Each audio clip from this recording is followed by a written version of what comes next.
All right, so yeah, my name's Justin. My pronouns are he, him, and I just want to get our reflection started this evening, reading the gospel for this upcoming Sunday. If you'd like to, you can certainly close your eyes if that is helpful or feels safe. If you want to just pick a spot on the ground and rest your eyes gently there, whatever feels comfortable. This gospel is from the Gospel of Luke. Jesus took Peter, John, and James and went up the mountain to pray. While he was praying, his face changed in appearance and his clothing became dazzling white. And behold, two men were conversing with him, Moses and Elijah, who appeared in glory and spoke of his exodus that he was going to accomplish in Jerusalem. Peter and his companions had been overcome by sleep, but becoming fully awake, they saw his glory and the two men standing with him. As they were about to part from him, Peter said to Jesus, "Master, it is good that we are here. Let us make three tents, one for you, one for Moses, and one for Elijah." But he didn't know what he was saying. While Peter was still speaking, a cloud came and cast a shadow over them, and they became frightened when they entered the cloud. Then from the cloud, a voice that said, "This is my chosen son. Listen to him." After the voice had spoken, Jesus was found alone. They fell silent and did not at that time tell anyone of what they'd seen.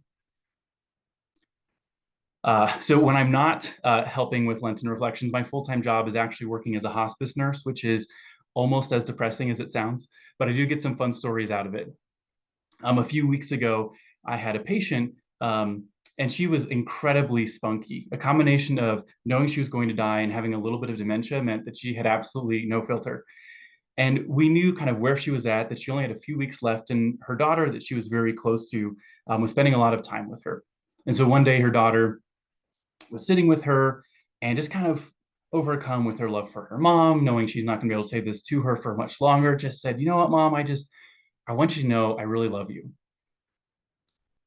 And her mom, my patient, looked up and said, "You just figured that out now?"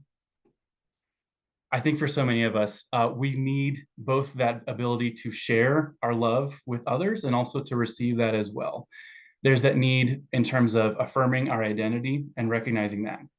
And I think so often when you hear the story of the Transfiguration, a lot of the focus is on the fact that Jesus is God. This is a moment where we're seeing Jesus's divinity, or it becomes a moment where we're focused on Peter, James, and John, and this is something that they needed to hear because they're about to see Jesus go through his passion, death, and that they needed that to strengthen them going through it. And I think so often we forget the reality that this was also a moment that Jesus needed too. Yes, he was fully God, but there was also a reality in his humanity that he also needed to hear those words, "This is my chosen son." And so I kind of want to kind of explore that today, right? Um, and how that relates to our own lives. So the Transfiguration is in three of the four Gospels. And of those three of the four Gospels that it's in, all of them also begin Jesus's ministry with the baptism, where we hear similar words spoken over Jesus. There, it's just to him in the context before he has any of his disciples. "This is my beloved son with whom I am well pleased." Now, fast forward to the Transfiguration, and we're about halfway through Jesus's ministry, maybe a year or two in. And at this point, Jesus has already called his disciples. He sent them out two by two. They've gone out and worked their miracles. They've come back. Jesus has had some more miracles. And then at this point, he's kind of called the disciples aside for some, boys' time. It's Jesus and the disciples spending time together in the wilderness, a little bit more intimate and close with them. We see leading up to the story, first we have a moment where the disciples are talking about who is Jesus? Is he the Messiah? Is he just a prophet? And Peter, in his, impulsiveness and wisdom and foolishness, says, "Jesus, you are the Messiah. You are the King. You're the one that we've been looking for." And right after that, we see the first time that Jesus acknowledges the reality that he is going to suffer, he's going to go to Jerusalem, and he's going to die. And I think while, yes, Jesus is fully God, I think in his humanity, that there was a reality that Jesus had to discover who he was over time. And at this point, when he's halfway through his ministry, it's starting to become clear as he is preaching a gospel of liberation, of peace, of liberty to captives, that the reality of what his message is doing in the world is also starting to creep up on him. The wall is bringing about life and freedom to those who are around him. It's also bringing about violence, aggression, antagonism from the religious elite towards him.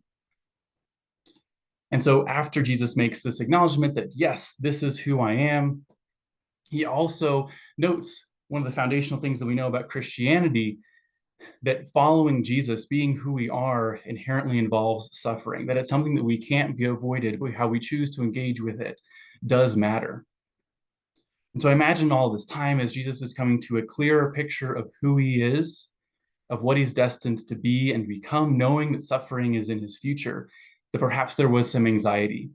Perhaps there was uncertainty that was welling up within him. And so, even after drawing away from the crowds and having it just with his disciples, he withdrew even further with just a few of his closest disciples, Peter, James, and John. And they went up for a hike and went for some time of prayer. And so, what started off simply as an afternoon of prayer suddenly transformed in a moment when the reality of who Jesus was shone forth. And that veil between heaven and earth became very thin, and the divinity of Jesus was present. This moment that was completely overwhelming, but had to, on some level, be peaceful. It had to, on some level, be inviting for the fact that Peter was able to say, I want to stay here. This is somewhere where I want to belong and I want to be. After that, as quickly as it started, it goes away. We see that the first thing Jesus does is not to stay in hiding, but to go back out to the people. And in all three gospel accounts where this story takes place, the first thing Jesus does is he begins healing people once again. And I think reading through this, I couldn't help but notice how closely this models our own journey of discovering who we are and our ultimate call to be a healing presence in this world. That who we are, our identity, is something that is discovered over time. It wasn't like Jesus was baptized in the Jordan and he suddenly had this understanding of who he was, what he was called to do, and he was communicating that perfectly to the world. There is also this reality that who Jesus was something that needed to be affirmed. We see that multiple times through the voice of God speaking to Jesus very clearly in these instances, but even in the reality of Peter affirming who Jesus was as the Messiah. The reality that who we are is uncomfortable towards people.